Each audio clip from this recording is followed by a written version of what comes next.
जय संविधान, जय भीम, महात्मा गांधी की जय, गोडसे मुर्दाबाद। देखिए, भारतीय जनता पार्टी जितना भी प्रयास कर रही है दलदल से निकलने का, उतना ज्यादा वो फंसती जा रही है। क्योंकि ये दलदल का सिद्धांत है कि अगर आप बहुत ज्यादा बचने का प्रयास करेंगे तो फाइट करने पे आप दलदल के नीचे चले जाएंगे, और जितना आप फैल के रहेंगे, जितना ज्यादा चीजों को डिसेंट्रलाइज होने देंगे, उतना ज्यादा आपके हित में होगा। यही सिद्धांत राजनीति में भी चलता है। और आज की तारीख में भारतीय जनता पार्टी की सारी रणनीतियां गलत हो रही हैं, और जो हम लोग एक संभावना व्यक्त कर रहे थे, भारतीय जनता पार्टी उस जाल में उलझ गई है।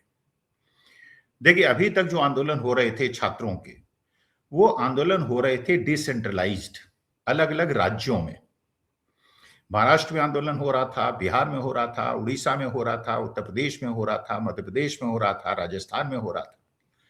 अब भारतीय जनता पार्टी ने जो गलती की, जो नहीं करनी चाहिए थी, मेरे हिसाब से नहीं करनी चाहिए थी, वो ये कि एक अगर समझौता हुआ था कॉकरोच जनता पार्टी के साथ कि आपकी ये शर्तें मान ली जाएंगी, और मंत्री गणों ने सबके सामने, पब्लिक व्यू में, जर्नलिस्ट के सामने ये स्वीकार किया था कि आपकी 3 मांगे मान ली जाएंगी और मंगलवार को हम इस पे समझौता कर लेंगे। इससे वापस जाने में आपने बच्चों को उत्तेजित कर दिया। अब जो ये 5 सितंबर की डेट है, जिसमें सभी राज्यों के बच्चों ने ये कॉल दे दी है कि वो दिल्ली आएंगे और इंडिया गेट आएंगे, जंतर मंतर नहीं, इंडिया गेट आएंगे। आप जानते हैं इंडिया गेट का कितना वास्ट एरिया है, कितने सारे उसमें रास्ते हैं, कहीं से भी आदमी उसमें आ सकता है। उसके आवागमन को अगर आप रोकेंगे तो पूरे विश्व के अंदर एक मैसेज जाएगा कि भारत के अंदर लोकतंत्र की क्या व्यवस्था है। अच्छा, अब पूरे हिंदुस्तान के बच्चे अगर वहां पे आ जाएंगे तो लाखों की भीड़ की संभावना है। क्योंकि आपने गलती पे गलती की है, भारतीय जनता पार्टी सरकार ने गलती पे गलती की है, और ये गलतियां बहुत ज्यादा भारी पड़ रही हैं, जैसा खबरें मिल रही हैं बिहार में सम्राट चौधरी के साथ, और दिल्ली के अंदर यहाँ की मुख्यमंत्री रेखा गुप्ता के साथ। एक गलती आपने ये की कि 20 तारीख को आपने क्रूरता की। उसके बाद आपने गलती की कि आप पार्लियामेंट के अंदर नहीं आए। पार्लियामेंट के अंदर आते, उसे डिफ्यूज करते, जो भी था सच स्वीकार करते, जो भी उसमें दोषी होता उसको दंडित करते। आप उससे भी इवेड कर गए। तो अगर आप क्रूरता करेंगे और जवाब देने में अगर आप इवेड करेंगे और उसके बाद अपने वादे से भी मुकर जाएंगे, तो होगा क्या? आप फंसते चले जाएंगे, दलदल में आप नीचे उतरते चले जाएंगे। यही भारतीय जनता पार्टी के साथ हुआ। अब 5 तारीख को जरा कल्पना कीजिए क्या होगा।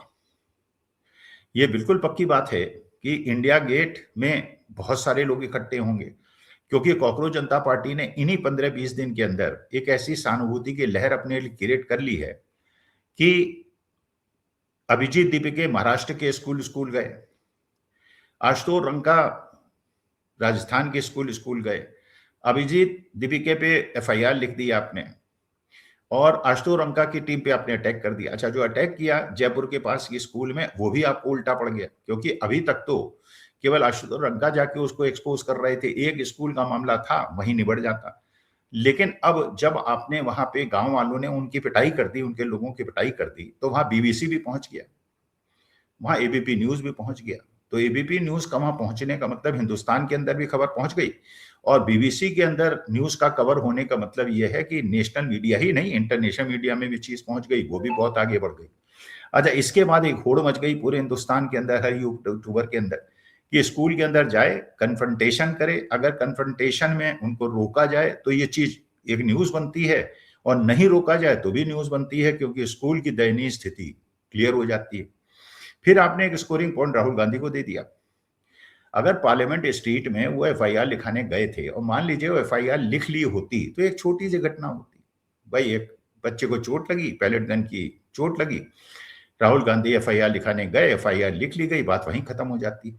लेकिन 6.5 घंटे राहुल गांधी को बिठा के आपने स्कोरिंग पॉइंट दे दिया, वो वहां जम के बैठ गए, और उसके बाद 6.5 घंटे बाद अपने एफआईआर लिख दी। तो ये भी बात प्रूव हो गई कि एफआईआर नहीं लिखना और एफआईआर लिखना, इसके पीछे किसी बहुत बड़े आदमी का हाथ है। और बहुत बड़ा आदमी दो ही हो सकते हैं, एक तो या तो पुलिस कमिश्नर हो सकते हैं, या होम सेक्रेटरी हो सकते हैं, या होम मिनिस्टर हो सकते हैं। वहां भी आपने राहुल गांधी को स्कोरिंग पॉइंट दे दिया। जितना ज्यादा अवरोध आप पैदा करेंगे उतना ज्यादा बच्चों को आप उत्तेजित करेंगे कि वो और ये जस्टिफाई भी हो रहा है, क्योंकि कोई भी आदमी अगर देखेगा, पेरेंट भी देखेगा, ग्रैंड पेरेंट भी देखेगा, कोई भी आदमी देखेगा कि भाई एक तो स्कूल की चलो व्यवस्था ठीक नहीं है, उसमें तो आप कह सकते हैं हम स्कूल की व्यवस्था ठीक करा देंगे, इतने हजार करोड़ हमने सैंक्शन कर दिया, जैसे जयपुर के स्कूल में आपने कहा कि कर भी दिया। लेकिन जो एक परसेप्शन क्रिएट हो गया है कि आपने तो वादा खिलाफी भी कर दी, आपने तो बच्चों से वादे किए थे। मानी बात है जो 21-22 बच्चों ने आत्महत्या की है, और ये तो उनका हक बनता है, क्योंकि आत्महत्या इसीलिए की है कि पेपर लीक हुआ था। और उनकी अगर ये डिमांड हो रही थी कि 1-1 करोड़ रुपए का उनको कंपेंसेशन दिया जाए, तो अगर आप दे देते, क्योंकि आप तो भाई 8,000 करोड़ के हवाई जहाज में घूमने वाले लोग हैं, 14 करोड़ की गाड़ी में घूमने वाले लोग हैं, दूसरे देशों में जाके वहां पे हजारों करोड़ दान करने वाले लोग हैं। तो अगर 21 बच्चों के परिवार को 1-1 करोड़ देके 21 करोड़ का खर्चा हो भी जाता, तो कम से कम उससे देश की छवि पूरे विश्व के अंदर अच्छी होती। राहुल गांधी को भी आपने स्कोरिंग पॉइंट दे दिया, आपने कॉकरोच जनता पार्टी को भी स्कोरिंग पॉइंट दे दिया, जो आपके सामने सीधे सीधे आज की तारीख में खड़े हुए हैं। फिर आपने राहुल गांधी के जितने भी कार्यक्रम हुए उसमें अवरोध पैदा कर दिया, कोटा में भी अवरोध पैदा कर दिया, देहरादून में भी कर दिया, प्रयागराज के अंदर भी कर दिया, पुणे के अंदर भी कर दिया। भाई आदमी एक गलती करता है तो उसको गलती कहते हैं, अगर गलती को बार बार करता है तो उसको मूर्खता कहते हैं। जब आपको कोटा में पता चल गया था कि आपने कोचिंग इंस्टीट्यूट को इंस्ट्रक्शन देने के बावजूद वहां हजारों बच्चे इकट्ठे हो जाएंगे, उनके परिवारजन इकट्ठे हो जाएंगे, तो इस गलती को आपको सुधार लेना चाहिए था। देहरादून में वहां भी आपने परेड ग्राउंड को चेंज करके बन्नू स्कूल कर दिया, वहां भी हजारों बच्चे इकट्ठे हो गए, उस गलती से भी आपने नहीं सीखा। प्रयागराज के अंदर आपने परमिशन दे के कैंसिल कर दी और दोबारा परमिशन दी, वहां भी आपने दिखा दिया कि आप गलती करने पे उतारू हैं। फिर उसके बाद आपने पुणे के अंदर यही स्थिति पैदा कर दी, और पुणे के अंदर भी पहले आपने परमिशन नहीं दी, फिर परमिशन दी, वहां भी हजारों, वहां भी राहुल गांधी ने। तो एक प्रकार से ऐसा मैसेज जा रहा है सोसाइटी के अंदर, एक परसेप्शन क्रिएट हो रहा है कि बच्चों के साथ राहुल गांधी और कॉकरोच जनता पार्टी खड़ी है, और बच्चों के खिलाफ बीजेपी खड़ी है, सरकार खड़ी है। अच्छा, मानी बात है कि जो भी इसको सुनेगा, जो भी खबर जिसको मिलेगी, वो संगठित हो जाएगा, और संगठित होके वो 5 सितंबर को, और मानी बात है दिल्ली की पॉपुलेशन ही इतनी ज्यादा है, 2.5-3 करोड़ की पॉपुलेशन तो केवल दिल्ली की है, और आसपास हरियाणा है, वेस्टर्न यूपी है, हिमाचल प्रदेश है, बाकी प्रदेश हैं, तो वहां से भी अगर लोग आते हैं, और इंडिया गेट में आने से किसको रोक नहीं सकते, वहां तो इंटरनेशनल ट्रेवलर्स भी आते हैं, वहां पे तो टूरिस्ट भी आते हैं, उनको कैसे आप रोक लेंगे। तो ये सारी परिस्थिति मेरे ख्याल से एक ऐसा चैलेंज क्रिएट कर दिया है गृह मंत्रालय ने और भारत सरकार ने, कि सबको आपने उत्तेजित कर दिया है, बच्चों को प्रवोक कर दिया है, और बच्चों के इस गुस्से का फायदा मिल गया है ऑटोमेटिकली कॉकरोच जनता पार्टी और राहुल गांधी को। अब 5 सितंबर को अगर मान लीजिए 1 लाख आदमी भी आ गया, मैं तो मिनिमम बोल रहा हूं, अगर 1 लाख आदमी भी आ गया, बच्चे आ गए, अब इस पे लाठीचार्ज करेंगे तो मुश्किल, लाठीचार्ज नहीं करेंगे तो मुश्किल, क्योंकि नहीं करेंगे तो मानी बात है 1 लाख बच्चे का एक मैसेज जाता है वहां पे, फिर एक पूरे हिंदुस्तान को पता चलता है कि इतने लोग उस आंदोलन में साथ हैं। भाई इसीलिए तो आपने डिस्पर्स किया था वहां पे, इसीलिए तो आप सोनम वांगचुक को उठा के ले गए थे, कि केवल उस समय 2-3 हजार लोग थे, लेकिन जब उठा के ले गए तो उसके बाद लाखों लोग इकट्ठे हो गए। वो यहाँ स्थिति पैदा होगी अगर नहीं कंट्रोल करेंगे, अगर नहीं लाठीचार्ज करेंगे, अगर क्रूरता नहीं करेंगे जो पहले आप कर चुके हैं, उसका भी मैसेज आपके पक्ष में नहीं जाएगा। तो मेरे को ऐसा लगता है कि भारतीय जनता पार्टी गलती पे गलती करी चली जा रही है। क्यों कर रही है, इनकी स्ट्रेटेजी क्या है, और उसके बाद जो स्कूल का सिस्टम है। अब देखिए बिहार के अंदर भी आंदोलन हुआ, वहां भी लाठीचार्ज हुआ, वहां भी बच्चों को चोट पहुंची, उत्तर प्रदेश में भी आंदोलन शुरू हो गया है। तो अगर ये आंदोलन डिसेंट्रलाइज्ड होते, बिहार में भी चलता, उत्तर प्रदेश में भी चलता, मध्य प्रदेश में भी चलता, राजस्थान में भी चलता, तब तो आप इसको कंट्रोल कर सकते थे, क्योंकि सब जगह का कंसंट्रेशन ना हो जाता। लेकिन दिल्ली अगर केंद्र बिंदु पे लोग इकट्ठे हो जाएंगे, बच्चे इकट्ठे हो जाएंगे, तो क्या सरकार के हाथ में रणनीति है, वो क्या करना चाहती है, मैं तो इसी को समझने में असमर्थ हूं। मुझे ये नहीं समझ में आ रहा है कि उन्होंने ऐसी रणनीति क्यों बनाई और क्यों अपने को फंसा लिया। कि अमित शाह साहब और मोदी जी को संसद में आने से डर लग रहा है, प्रश्न का जवाब देने से डर लग रहा है, बच्चों को आप कह रहे हैं और प्रोवोक कर रहे हैं कि आप दिल्ली आ जाइए। अगर आपने डिमांड पूरी कर ली होती, मान लीजिए कॉकरोच जनता पार्टी की जो आपने समझौता किया था, तो शायद ये परिणीति होती, कम से कम कॉकरोच जनता पार्टी तो शांत बैठ जाती। अब कॉकरोच जनता पार्टी भी शांत नहीं बैठ रही है, और राहुल गांधी ने भी कह दिया है कि अभी तो हमने केवल 4 मीटिंग की है, और आपके जमीन खिसक रही है। अगर हमने 800 मीटिंग कर दी और पूरे हिंदुस्तान के अंदर कर दी, माने एक-एक स्टेट के अंदर 15-15, 20-20 मीटिंग कर दी और राहुल गांधी उसमें खुद चले गए और बच्चों का इस प्रकार से उत्साह उसमें दिखा, उसके बाद आप उसको कैसे कंट्रोल कर पाएंगे? तो मुझे लगता है कि रणनीतिक तौर पर भारतीय जनता पार्टी सारी वो गलतियां कर रही है जिसको नहीं करना चाहिए। जैसे आपको याद होगा 2013-14 में जब कांग्रेस की बिल्कुल स्थिति बहुत ज्यादा खराब हो गई थी और एक होप के साथ लोगों ने भारतीय जनता पार्टी और मोदी जी को सरकार सौंपी थी, उस समय कांग्रेस को भी ये लगता था कि ये सारा कुछ हो रहा है, ये भारतीय जनता पार्टी स्पॉन्सर कर रही है। आज के तारीख में भारतीय जनता पार्टी को ये लगता है कि जो कुछ हो रहा है ये आम आदमी पार्टी या कांग्रेस और कॉकरोच जनता पार्टी कर रही है, जबकि वास्तविकता ये है कांग्रेस के बाद इतने वर्कर्स होते तो कांग्रेस वैसे ही इलेक्शन जीत गई होती या आम आदमी पार्टी दिल्ली का इलेक्शन ना हारती। ये इस समय जनता का आक्रोश है जो 2013-14 में कांग्रेस के खिलाफ था, आज की तारीख में वो भारतीय जनता पार्टी के खिलाफ है। और इस आक्रोश को न समझकर उसको नासमझी से हैंडल करने की वजह से भारतीय जनता पार्टी आज की तारीख में अपने को फंसाती जा रही है, दलदल में डूबती जा रही है।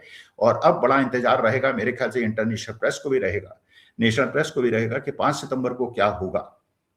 लेकिन मुझे लगता है कि अगर बच्चों की डिमांड को मान लिया गया होता, अगर 1-1 करोड़ रुपए बच्चों को दे दिया होता, सारे केसेस विड्रॉ कर लिए होते, तो शायद ये स्थिति ना होती। लेकिन केसेस भी विड्रॉ करने के लिए आप तैयार नहीं, बल्कि आप गलती ये कर रहे हैं 20 तारीख के बाद बच्चों के घरों में जा रहे हैं, बच्चों को डांट रहे हैं, उनसे माफी मंगवा रहे हैं, उसके माता पिता को हड़का रहे हैं। तो उससे क्या हो रहा है कि परसेप्शन क्रिएट हो रहा है, क्योंकि जिस घर में इस प्रकार से जाएगी पुलिस की निहत्थे बिल्कुल अहिंसावादी बच्चों के साथ जो बर्बरता भी हुई और उसके बाद उनको परेशान भी किया जा रहा है, तो एक प्रकार का जो परसेप्शन सोसाइटी के अंदर बनता है उसको 2014 में कांग्रेस नहीं झेल पाई और अब भारतीय जनता पार्टी नहीं झेल पा रही है। आपको याद होगा 1971 में इंदिरा गांधी कितनी ज्यादा पॉपुलर थी जब उन्होंने पाकिस्तान को तोड़ा था, लेकिन 2074-75 आते आते वो कितनी ज्यादा अनपॉपुलर हो गई थी। तो ये भी कोई गारंटी नहीं है कि जो आदमी 5-6 साल से बहुत ज्यादा पॉपुलर है या 12 साल से बहुत ज्यादा पॉपुलर है हमेशा पॉपुलर रहेगा। और जिस दिन उसकी पॉपुलैरिटी गिरेगी और उसकी स्थिति खराब होगी और जनता उसके खिलाफ हो जाएगी, तो मेरे ख्याल से भारतीय जनता पार्टी को जनता से पंगा नहीं लेना चाहिए, बच्चों से पंगा नहीं लेना चाहिए, परसेप्शन के अगेंस्ट नहीं लड़ना चाहिए। और अगर बच्चों की डिमांड नहीं एड्रेस की, और जो राहुल गांधी ने कहा है कि जिन बच्चों के आंखें फूटी और पैर टूटे उन पे एफआईआर होके सही, और ये भी कह दिया गया है कॉकरोच जनता पार्टी की तरफ से जो सुप्रीम कोर्ट द्वारा जो कमेटी बनाई गई है उन पे उन्हें विश्वास नहीं है, तो ऐसे निष्पक्ष लोगों को उस कमेटी में रखना चाहिए जो सत्य को सामने लाएं, क्योंकि राष्ट्रहित सबसे ऊपर है और राष्ट्रहित तभी सुरक्षित होगा जबकि एक निष्पक्ष जांच होगी और जांच में सब कुछ सामने आएगा, जो भी उसमें दोषी है उनको दंड मिलना चाहिए। लेकिन किसी को बचाने का प्रयास अगर किया जाएगा तो बड़े से बड़ा आदमी जो है वो देश से बड़ा तो है नहीं, चाहे वो गृह मंत्री हो, चाहे गृह सचिव हो, चाहे पुलिस कमिश्नर हो या कोई भी हो, for that matter anybody who has acted out of his syllabus or out of his authority should be punished। और 2-4 लोगों को पनिशमेंट मिल जाएगा, देश जो है दोबारा अपने रास्ते पे चल देगा। एजुकेशन सिस्टम में सुधार आपको करना पड़ेगा, स्कूल में आपको इंफ्रास्ट्रक्चर बेटर करना पड़ेगा, टीचर्स को आपको अपॉइंट करना पड़ेगा, टीचर्स को क्लास में जाना पड़ेगा, बच्चों की व्यवस्था को देखना पड़ेगा, पानी की व्यवस्था करानी पड़ेगी। अगर आप नहीं करेंगे तो मानी बात है कि जो ये आज की तारीख में एक रिपल्शन क्रिएट हो गया है सरकार के खिलाफ और आपके खिलाफ गुस्सा क्रिएट हो गया है, ये न केवल सरकार के लिए बहुत ज्यादा नुकसानदायक होगा और सरकार और भारतीय जनता पार्टी दलदल के नीचे घुसती चली जाएगी, बल्कि राष्ट्र का भी नुकसान होगा, भारत माता का भी नुकसान होगा।